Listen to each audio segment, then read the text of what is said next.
आता तुम्हाला सांगतो, नमो शेतकरी योजना आणि पीएम किसान योजना आपण कधी विचार करतो का? आपण सहज ते आपल्याला घेतो. आता पीएम किसानचा तो हप्ता मिळालेला आहे, नमोचा राहिलेला आहे. ठीक आहे, नमोचा जरी राहिला असला तर आपण त्या इतर माध्यमातून शेतकऱ्याला पण मदत करतोच. ह्या दोन्ही योजनेचा जर मिळून जर आपण जर हिशोब केला, भाऊ, पीएम किसान केंद्राची योजना आणि राज्याची योजना आतापर्यंत शेतकऱ्यांना किती पैसे दिलेत? या दोन्ही योजना मिळून आतापर्यंत या राज्याने शेतकऱ्यांना 57,000 कोटी रुपयाचा निधी माझ्या शेतकऱ्याला दिलेला आहे.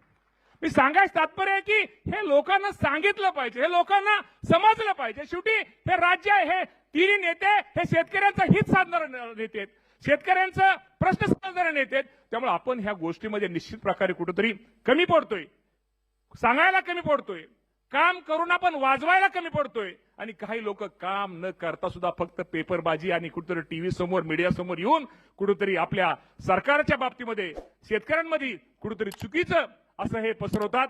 त्यामुळे अशा लोकांना कुठेतरी निश्चित प्रकारे केलं पाहिजे. आपल्याला माहिती आहे आपण